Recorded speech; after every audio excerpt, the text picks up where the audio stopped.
Hello, everybody. Welcome back to the third part of today's Free From Christmas virtual festival. So far today, we've had some wonderful food demonstrations of delicious delicacies for Christmas and some great chats. And I'm thrilled to say that the title of our next presentation is Free From Festive Teatime Treats. Where we're going to have a demo of how to make a festive Tart Tatin plus some No-Eggnog. Yes, this is all with writer and recipe developer Rebecca Smith. So I hand over to Rebecca right now to take us on this journey through these two fabulous recipes. Thank you, Tony. Hi everyone, welcome to my kitchen. I think if you follow me, you've probably seen this before because I do tend to take photographs of before and after shots. When I'm cooking, I tend to explode everywhere, and then I take an after shot when I've tidied it up afterwards. Just a little secret, I do that because it actually motivates me to do the tidying up afterwards. So then I have got the before and after shot. But anyway, so I'm going to be cooking a Tart Tatin, and I'm going to be doing my No-Eggnog, which is an idea that came to me in the middle of the night last year. So starting with the Tart Tatin, it's basically your normal Tart Tatin, like you have your apple one. I think I've got well, I don't think I know, I've got a peach spiced Tart Tatin on my website, but I just wanted to do something a little bit more festive for this time of the year. I wouldn't necessarily do this for Christmas Day unless you wanted to do it for a Christmas pudding, an alternative pudding, or a tea time treat. Because it's quite filling. There's a lot of sweet stuff in here.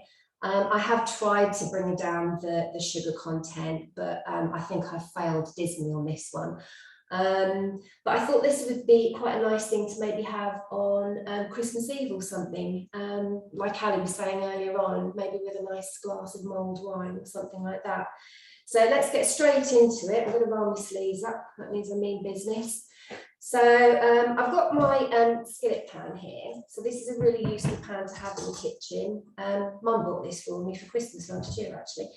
And the first thing I always make sure I do is cover it liberally with oil, because I'm going to be decorating the bottom of the pan. So when you turn it up, the tart looks beautiful. In theory, we'll get to that in a minute. I do have some little tips on how to remake the tart afterwards if you find that some of your bits are left in the bottom of the pan. So what you're going to be doing is I have got some apple. That's just literally 2 apples that I've cut, cored, peeled. I have got some marzipan. I like to use I know you can get the natural colour marzipan, but I like to use the gaudy orangey yellowy stuff. It looks nice because you want more colours in this, because it's kind of like, just think of it as a jewelled kind of centrepiece. I've got some pecans, but you can use different nuts. I've used walnuts before. The only thing about walnuts is that I find that they're a bit tangy in flavour sometimes. If you do find that they're a bit tangy and that puts you off, then just soak them in water for half an hour before. That takes away the tang.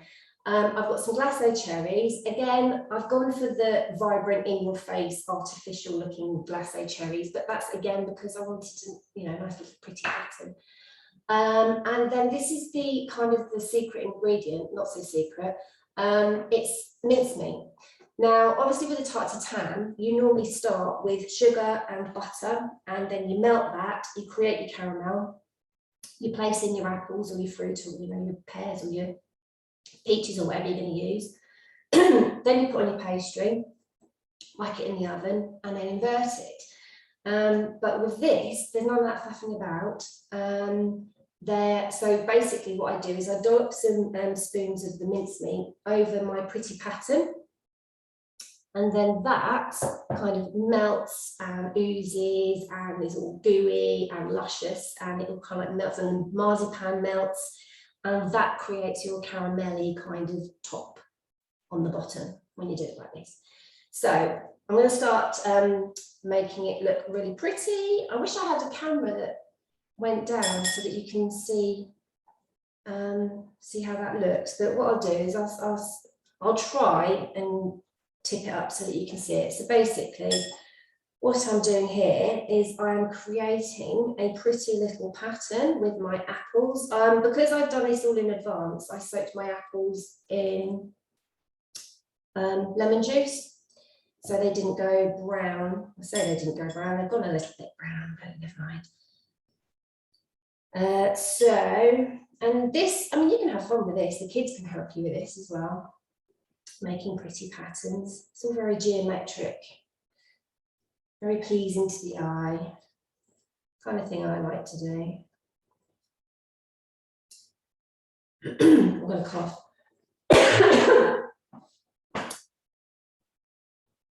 By the way, hello, if you're one of my followers and you've popped on here to watch me. I did warn everyone that it could be a potentially complete disaster. Like I say, I do tend to make a bit of a mess in the kitchen. I'm doing very well so far.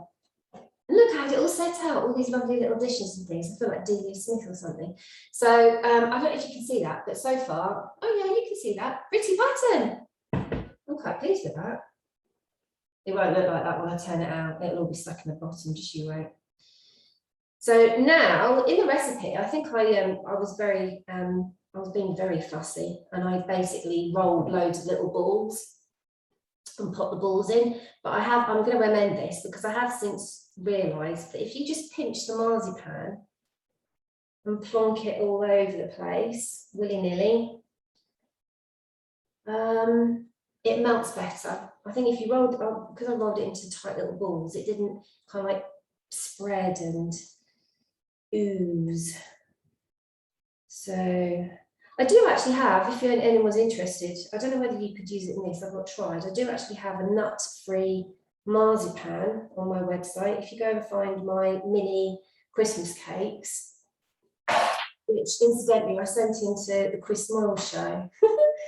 Oh dear, Chris Moore's one here decided that he might be going gluten-free. So I sent him some gluten-free Christmas cakes for him to try.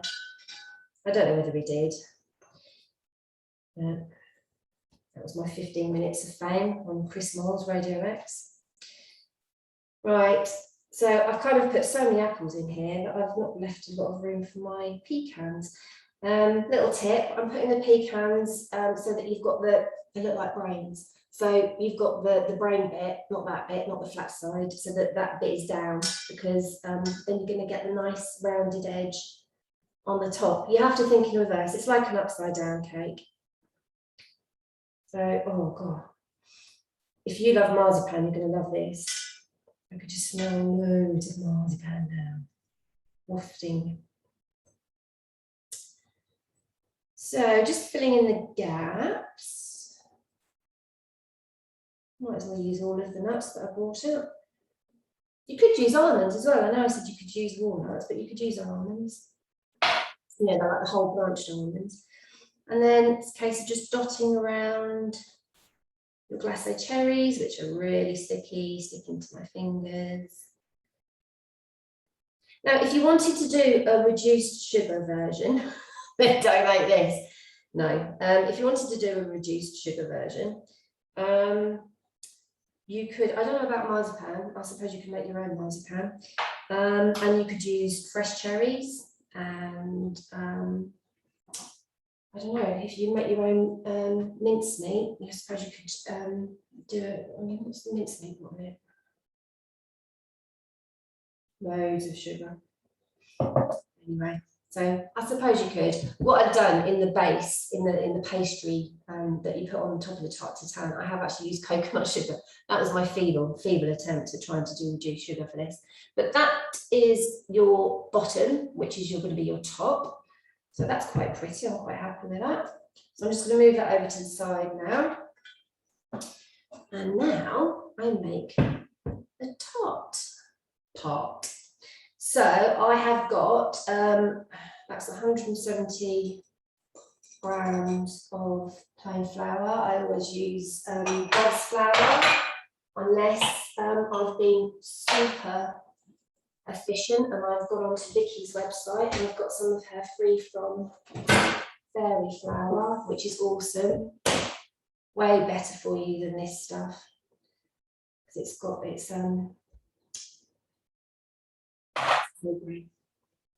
no rice. So I've got my I love this thing. So normally you'd go in and you'd kind of like make your breadcrumbs with your fingertips.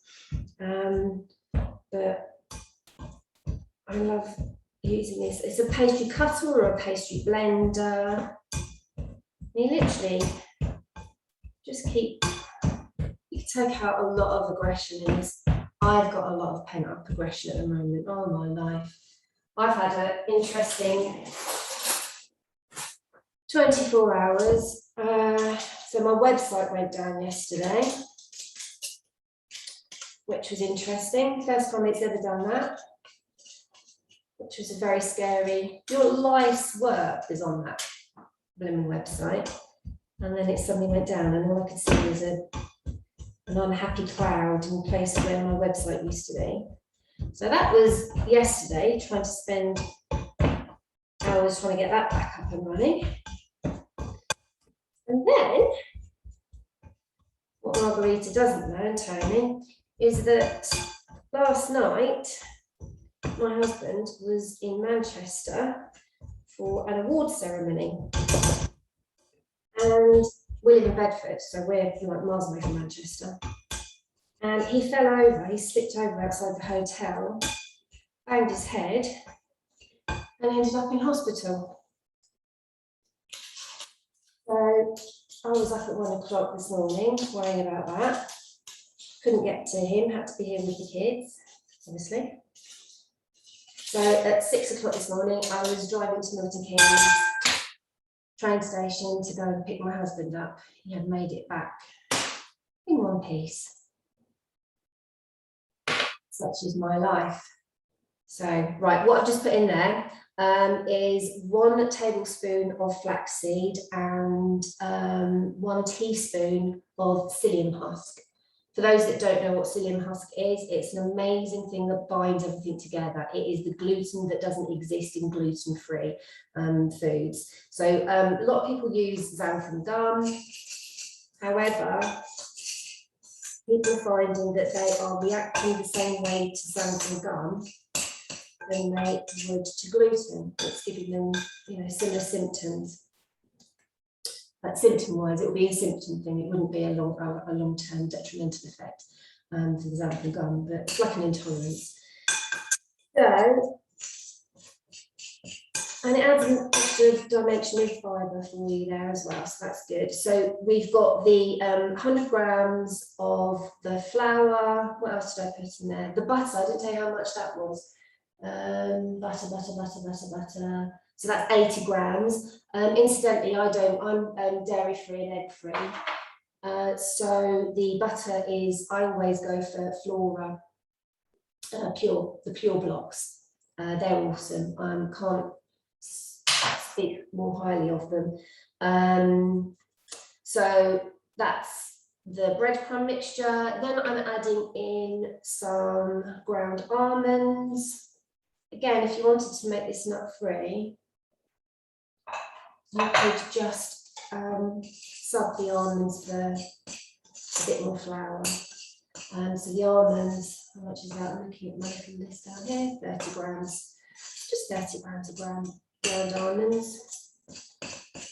It adds a nice little festive, extra luxury touch. And then in goes the coconut sugar.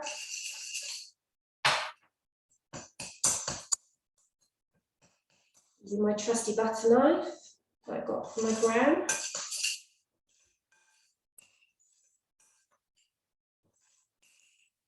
And because I've added in the flaxseed and the psyllium husk, and because I was doing this in advance, I didn't add the water. If you add water to the flaxseed and the psyllium is like, it turns everything into a bit like wallpaper paste. So that would have been really, really super gloopy. So what I'm doing is I'm adding the water now. So to make an egg, inverted commas, you use 1 tablespoon of flaxseed and 3 tablespoons of water. And like I said, the psyllium is just an extra little addition. You don't have to use it, that helps to bind. So that goes in. That's just 3 tablespoons of water.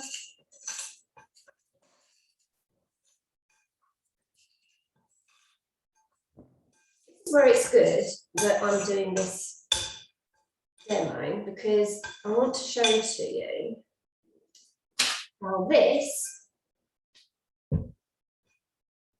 crumbly mess is turning into a pastry topping. Because I think people that are new to gluten-free will look at that and go, what the hecky thump is she doing? And so it's in here. A bit like making bread gluten-free. You don't make a bread like you normally would. You make a bread like you're making a cake. So you end up with a cake batter. And with the pastry, it looks a complete awful crumbly mess, but it comes together. Just like that. Right. Got my little trick. I've got my little plastic silicone cover to cover the cooker. I thought of everything. So you came here, thought I was going to do the Swedish chef and make a complete mess in my kitchen, like I keep telling you what I was going to do. There we go. Now that butter's been out for quite a while, so it's very soft. Ideally, what we would do now is we would wrap that in cling film, but I don't have cling film in this house, horrible stuff. So I would put that in a little Tupperware tub, put that in the fridge for half an hour, just so that it was, I love doing that, just so that it was a bit more stiffer for me to roll out, because now we're going to have a bit of a wet, sticky dough. That's fine. So what I'm going to do, I'm going to now roll this out to about the right size so that I can pop it over my my Tart Tatin topping. And then that is in the oven. Bear with, I need some flour to roll out.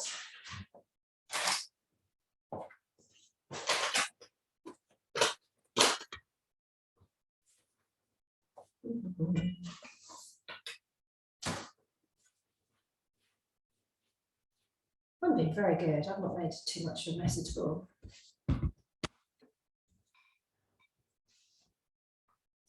I always think, is it just me? I seem to not be able to, when you watch people rolling out on TV and they roll this perfect circle, how the heck do they do that? I've never been able to roll a perfect circle. I end up with a, do you know what? That's not bad. That is probably the best one I've ever done. I should do lives more often.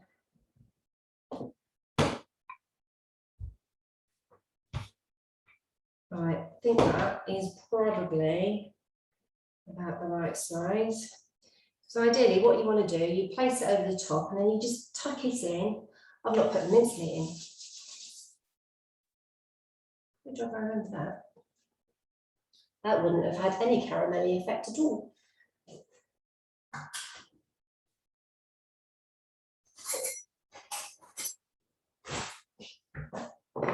I'm remembering where everything is today. The other day I did a story on Instagram saying, oh my life, I can't remember where anything is.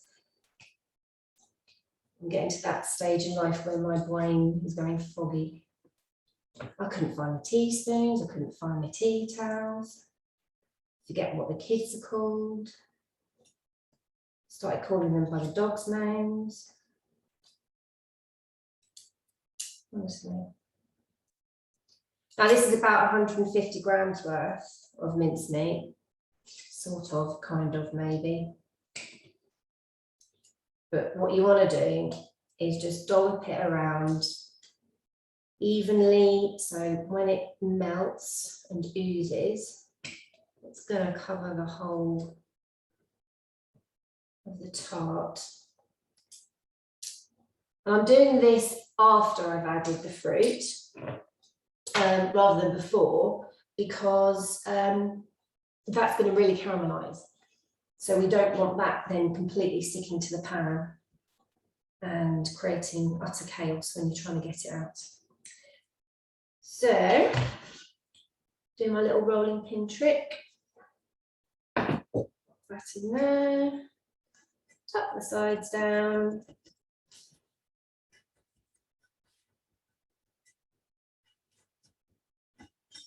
Oh, looking good. Right.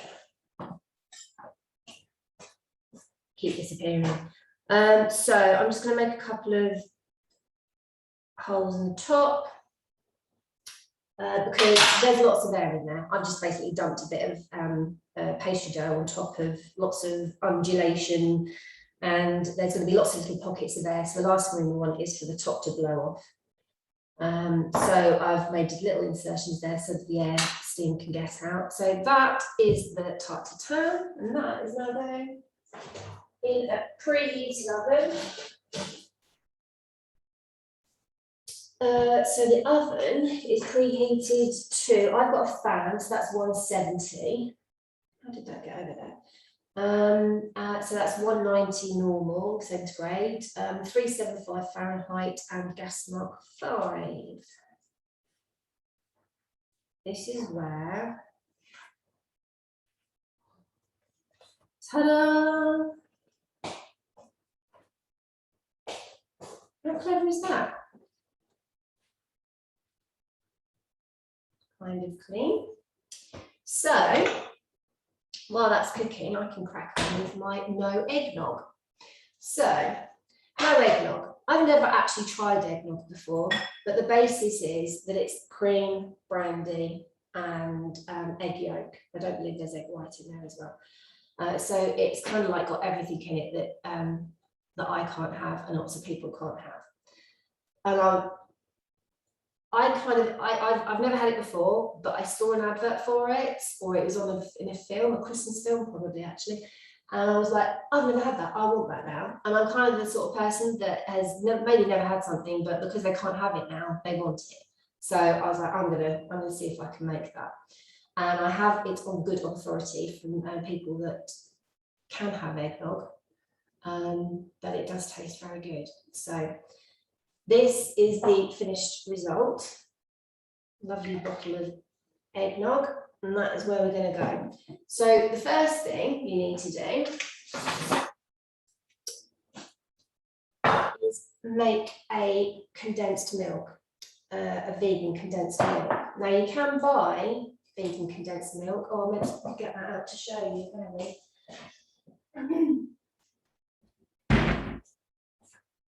So you can get the Nature's Charm already made coconut milk. You can get other ones. There's a Nestle one, but if you're vegan, you're not going to want to get the Nestle one. So I make my own, and the way that I make my own is a normal tin of coconut milk. Always go for the highest percentage of coconut fat you can. Don't go for light. I think there's a dragon, I can't remember what it's called. It's a Blue Dragon. They always have very, very little coconut fat in them. So so avoid those. Just get the Sainsbury's or the Lidl or the Aldi or the Tesco's own brand. Don't go for the light. You normally get about 60 to 70% coconut fat. That's what you want, because when you open the tin, you've got this big lump of white and then a little bit of the coconut juice, the coconut water underneath. We use the whole lot. I don't drain off the water. And you plonk that into a pan, and then I would add sugar. So you've got a whole, I think it's 440 milligrams coconut milk, and then the 150 grams of sugar. I used to use 200, but you don't need that much sugar, so I reduced it to 150. But for this live, I thought I'd try with some vegan honey instead. Watching Eleanor before me, True have brought out a vegan honey, so you could use that, but this is the one that I've used. So that has worked absolutely perfectly. I only used 100 grams of that because it's not cheap. And this is what you'll end up with. So you've got, so it's a slightly darker colour to normal. That's basically because of the vegan honey. If I'd used caster sugar, that would have been lighter. But that is your condensed milk, and all I do is I put it in the pan, dissolve the lumps, sit there for 20 minutes until it reduces, and then you take it off the pan, and then that's when it continues to thicken and harden, and that's when you end up with this delicious toffee kind of stuff. I mean, that's also how you'd make a millionaire shortbread as well. So it is possible to make millionaire shortbread vegan. So, right, what am I doing? So obviously I've pre-made this, but that would then be in the pan. So I'm going to scoop all that. And just for demonstration purposes, I'm only actually making half quantities. So normally, when you make that vegan condensed milk and you've reduced it enough, you end up with 250 ml, 250 grams of condensed milk. So that would have filled the whole of that jug. But I've used half on this occasion. So I'm going to put my hob on, start to warm that through a little bit.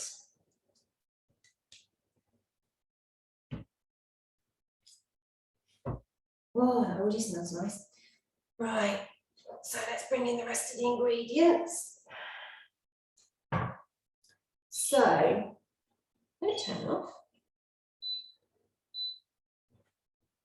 Don't misbehave, Lindsay.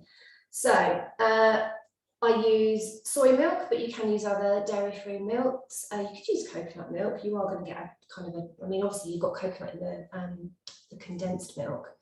So, I mean, it depends on how coconutty you can stand things. Rice milk would be good, nut milks would be good. So whatever dairy-free milk of your choice. So normally you would have 600 mils. I'm doing half again, like I say, so this is 300 mils. Ta-da! And this is my little trick. So this is kind of creating the custardy flavour that you would get from the egg in an eggnog. Now, I must warn you, if you have a milk allergy, CMPA, then you can't use the birds because it is a make and take. But I have looked online, and there are companies that do completely free from custard powders. So you have to be careful, always read the labels. But that is what is going to create our custardy flavour. And eggnog is quite thick. Well, I mean, because you've got eggs in there, and you do kind of like, you cook it through, and you're kind of making a custard drink at the end of the day. So what I'm going to do, let me do a little. Right, I just need to make sure I'm reading this recipe, and I'm going to end up doing the opposite and doing double everything. You don't want to put double the amount of custard in this. You're going to end up with a lump on the end of the spoon if you do. And what we're doing, so 2 tablespoons, 2 level tablespoons. So I'm going to need a bigger boat. Hang on.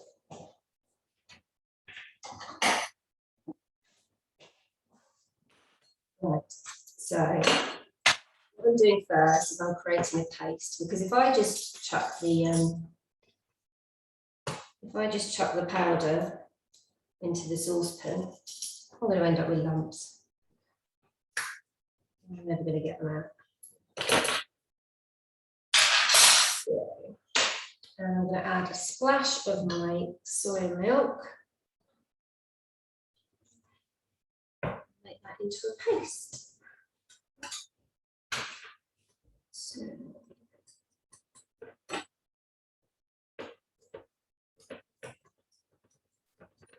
this also adds the colour. I mean, that colour is amazing.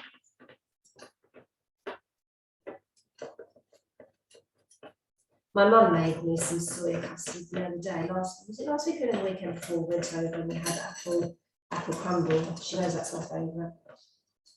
And for the first time, she made bird's custard with soy milk.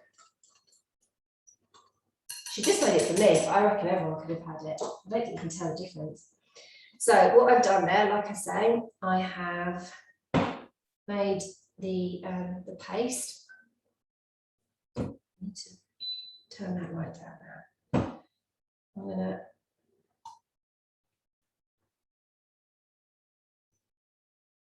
All right into there.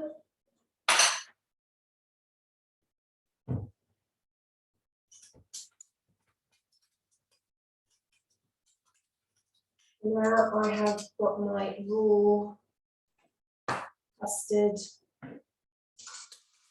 with the soy milk. I'm going to pour that into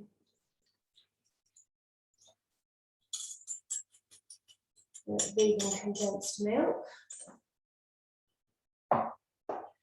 Give it a stir. Actually, I'm going to change that. I'm going to use my whisk.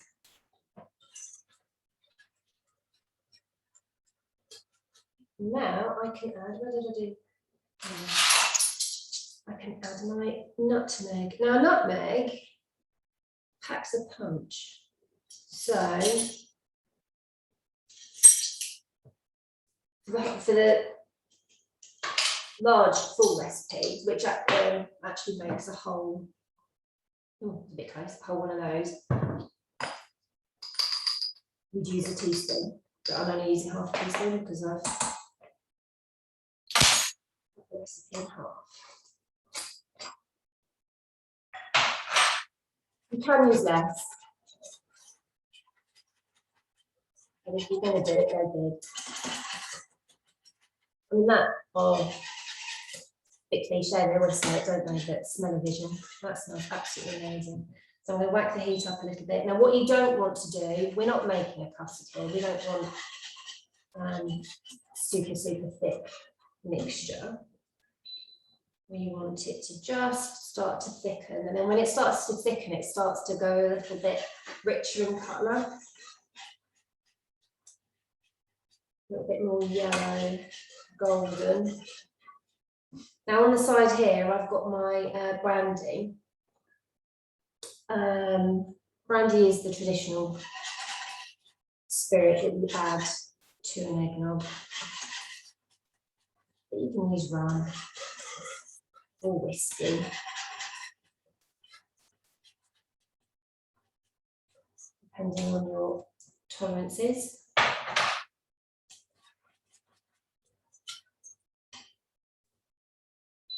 It's taking it. I'm being cautious because I don't want to have a disaster and end up with it just go, oh, and they've got a lump on under my wrist.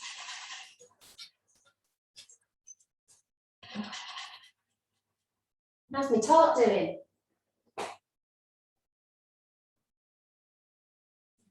Bubbling away around the edges, that's good. People think I'm joking. I posted a photograph of myself a little while ago. I literally sit here with my head resting on that bar, and then I walk around with a big welt in the top of my head. I like watching the things bake.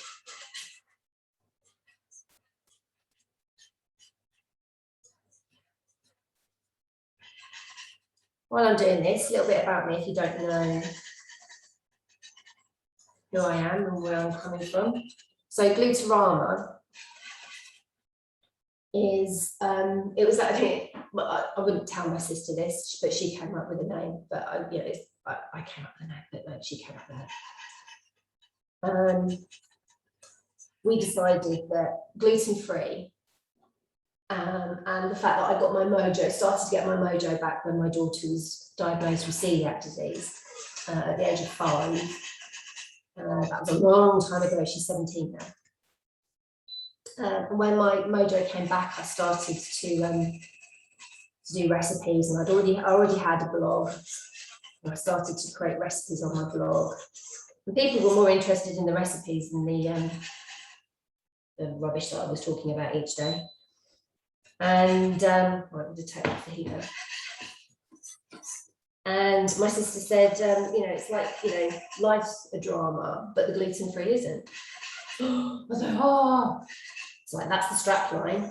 So life's a drama, gluten-free doesn't have to be, hence Glutarama.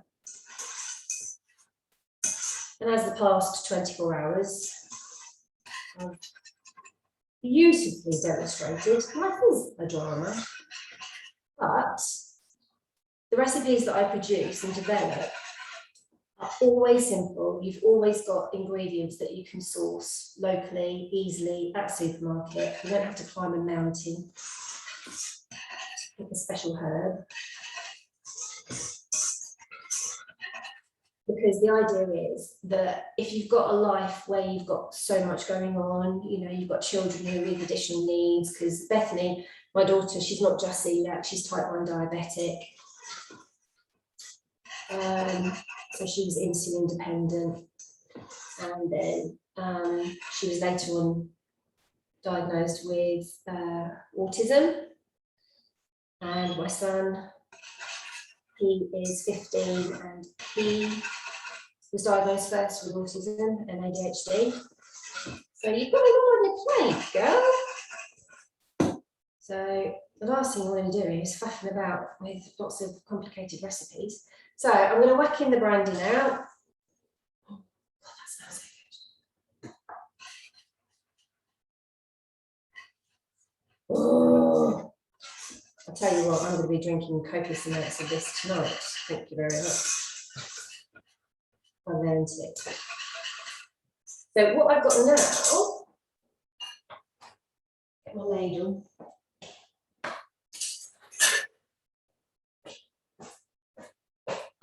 Is a delicious, creamy eggnog drink. Now, you want to have that cooled. Can you serve this warm? I don't know. It would be nice warm. But what I would normally do is I would pop that into a sterilised Kilner 1 litre jug and keep it out of the fridge until it's cooled down to room temperature. Pop it in the fridge, and that basically is good to go. So I'm going to put that inside. I'm not going to put that into the bottle now because it's too hot. That smells absolutely gorgeous. Right, let's see how this tart's doing. It looks tiny where you are, but around the edges is a mess. I knew that would happen. Right, tart. Keep shouting out tart. It's funny. Right. Oh, that looks good. Let's just. Yeah, I reckon we're good to go on that one. So I normally have that in for 30 to 35 minutes. I did set the timer for 30 minutes and didn't press go. So I have no idea how long that's been in. What's the time? All right. I'm being for a little less time, but to be fair, I have had the oven on preheating for ages beforehand. Right, so this is the bit that's really scary. Now, ideally, you want to let that cool a bit first. Just teasing it away from the edges. So what I've got at the moment is I've got the Tart Tatin pastry. It's got a lovely crust on the top. And you've got delicious, gooey mincemeat juices coming up around the sides. I'm just teasing them away because as this cools, the juices kind of all turn to a sticky toffee. The fun bit now. Oh, why did I choose this to do on a live demo?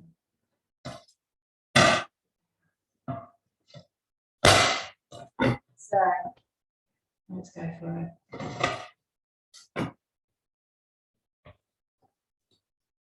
You literally give it a shake. And ooh, I heard a splodge. Oh, that smells good. Right, I'm going to peek first. Hey, that's not bad. That is not bad. God, you'd think I've done this before.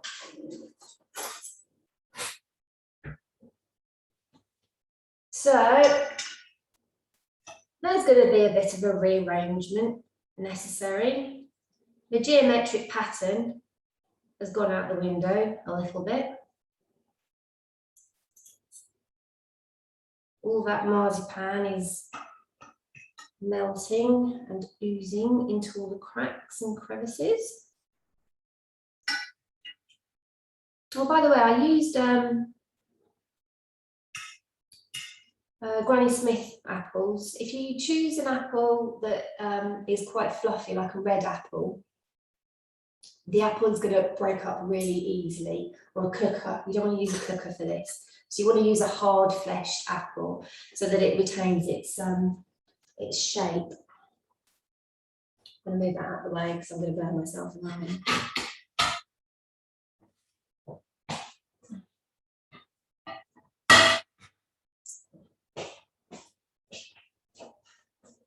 Okay, so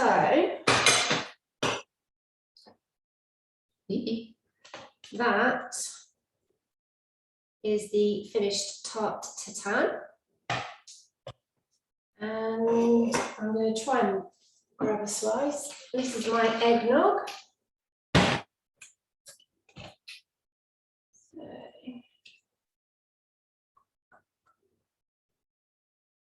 That's really nice over crushed ice as well. So, I've got my, I will move that back in a second. Woohoo! Tart Tatin. Yummy, yummy slice.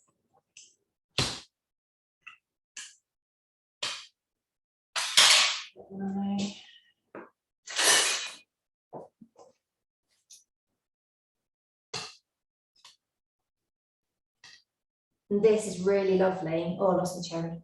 Don't say that again. This is really lovely served with squirty cream. I have a dairy-free squirty cream that I get from, is it Free From Heaven? So there we go. That is my No-Eggnog and my Festive Tart Tatin. It looks absolutely delicious, and we've been getting some great comments, Rebecca, as you've been talking to us and taking us on this wonderful journey. People have been saying things like, it's very super cozy just watching you and enjoying your very gentle and homely way of describing everything. Sarah says she sat in front of the Christmas tree with a cuppa. Although she then says, quite fancy some of the No-Eggnog. Somebody did ask how much brandy. Yeah, good point. Good point. So the brandy was 100. No, that's not the right recipe. It's I just put 125 ml, but it's 250 in total. If you're making a litre. All right, yeah, because you were making half the amount, right? I was doing half the amount, yeah. It looks amazing. It looks like the real deal, and it probably tastes even better than the real deal. Yeah, I'm going to tuck in after this. We all feel very teased now because. Oh, sorry. By the way, are spirits gluten-free? Yeah, so some spirits will have barley and rye in them, but the way that they are processed in the distillation process actually takes out all the gluten. So Celiac UK do have a mention of this on their website, and they're really good with all sorts of tips like that. So if you head over to Celiac UK, they will say that yes, you can have spirits like malt whiskey, brandy, rum, blah blah blah. But the caveat is that some people are actually intolerant to rye on its own, and barley on its own, and oats, etc., etc. So if you're intolerant to that grain and not the gluten, then you are still going to have to avoid those spirits. So yeah, good question.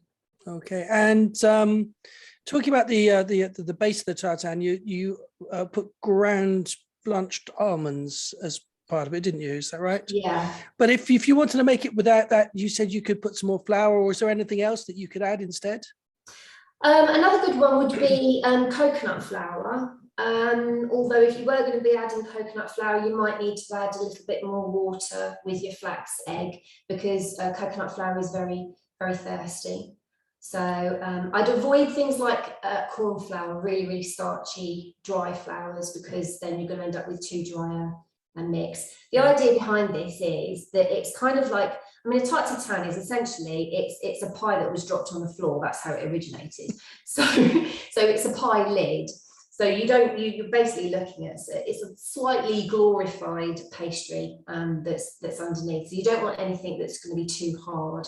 So the coconut flour is a good alternative. Right, and so when did you first start getting the ideas to do the recipes? Because obviously, you're very popular and people love what you do. But as we can see, you have a very busy family life. What was it that inspired you to start sharing these recipes and these stories?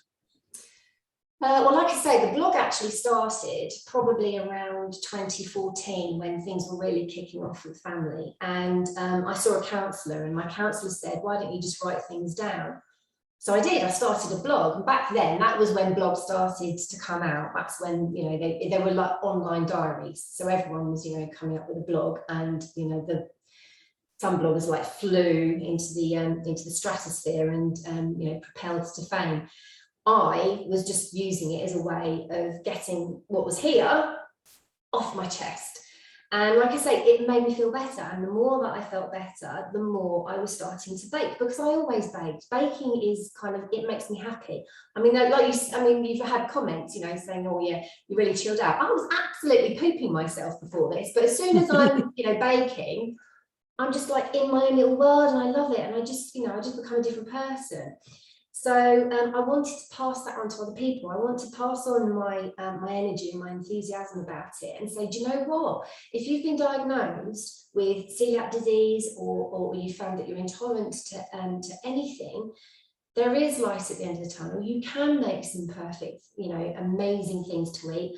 I'm lucky because I'm not celiac, so I make things for Bethany that I know taste like the original, because I'm the chief taste tester in that respect. So, I can make a custard cream biscuit, for example, and I know that it tastes like a custard cream. So I do have that bonus. But yeah, so that's kind of where it comes from. And like I say, my passion is that I want people to find my recipes and then find that they are easy and simple to do. I think back in the early days, I used to say, if you have a recipe and then you get a phone call from school and you've got to dash and pick up the little one because something's kicking off, then don't worry, these are the recipes that you can do, because you can always come back and pick them up again later. Well, talking about recipes, Rebecca, somebody just asked the question, are you going to post the recipe as they missed the first part? Yeah, so basically both the recipes are on my website already. If you go on to glutarama.com, and it's glutarama, not glutarama. So if you go on to glutarama.com and you go onto the homepage, I've got the buttons across the top. You've got gluten-free, plus dairy, plus vegan, and then you've got a button for Christmas, and all my Christmas festive recipes, including the Tart Tatin and the eggnog, are on there. I've also got a dairy-free Baileys. I've got 3 Baileys recipes now. So I've got a pumpkin spice one, a chocolate orange one, and an original Baileys. Because that was completely selfish on my part. I was missing my Baileys, so I have to make one. Have you ever thought of manufacturing some of these drinks? I get that. I do get asked that a lot. I'm sure you do. It's starting. There's a little something that's kind of like churning away, and I'm thinking maybe I need to start producing these things. Well, I think in the drinks arena, obviously we were talking earlier about alcohol-free gins. So many beers that are alcohol-free beers, but giving people different options of drinks that they love, but for varying either health or choice reasons that they're not able to partake in anymore, I think is probably a growing market, especially kind of niche drinks. Yeah, and definitely this time of the year. It's always this time of the year where you kind of like think, if you have been accustomed to having a Baileys at Christmas, you're kind of like thinking, there's a hole in my heart and I need to fill it. So it's always because memories are huge when it comes to food. Food triggers such amazing memories. Yeah. So and that's another thing that someone commented on that with my rock cakes that I produced a little while ago, and everyone's going, oh my god, rock cakes, not heard about those for years, used to make them with my grandmother. The amount of comments I had repeat from people saying that they'd made rock cakes with their grandmother because it was a wartime recipe. Right. So yeah, no, that's I love doing that. I love making people happy through food. So well, it's been fantastic. Now, for those of you who missed the earlier parts of this, and maybe even some of the earlier demonstrations and talks that we've had, all of these videos will be available on the Free From Marketplace website later today, probably this evening when they're edited together. So you can not only revisit what you've already seen, but you can catch up on what you may have missed. Or if you have to go early, we don't want you to go, but if you have to go, then don't worry, you can always follow up on everything else. And if you've only just joined us for this part of the show, if there's anything that you fancy on the Free From Marketplace, for today, we have a 10% discount on everything. The code is FFF, Free From Festival, Xmas, FFF, Xmas. That's quite fun to say that, FFF, Xmas, FFF. Anyway, you know what I mean. It's been absolutely fascinating listening to you, Rebecca, and like everyone's been commenting in the chat, you have a very relaxed approach, and it's almost like your blog, right? It's like you're talking your blog, because we found out all about your family and your poor husband who fell over last night. Yeah, he's upstairs. He's upstairs. Your trip to Milton Keynes to pick him up. We know it all now. You know it all. You're part of the family now. You can't go away. You can't leave now. Exactly. Plus, along the way, we've seen the most delicious Tart Tatin and the No-Eggnog. So, look, thank you so much for everything. Just one more time, remind everybody all the different ways they can find you online. Right, so yeah, so you can find me online. The blog is glutarama.com. You can find me on Twitter, Facebook and Instagram, same handle, Glutarama. And I also have a Facebook group, which is in its infancy. It's a very small group. I'm very picky about who I let in. It's a very supportive group of people who like to share their ideas and give each other lots of support. And that is Gluten Free for Life. Well, that sounds great. Do you ever plan, or have you had any kind of meetups in the real world to share some recipes? We do have, because I do have a really fantastic network of gluten-free celiac friends on Twitter. And for anyone that's starting out, actually go to Twitter, find me, and I will introduce you to some amazing people. We have got a super supportive group of people, and yes, we do meet up in real life. So yeah, made some huge friends that way. And do you do a kind of bring your own recipe along evenings? At the moment, I think they just all want me to bring my malt loaf with me.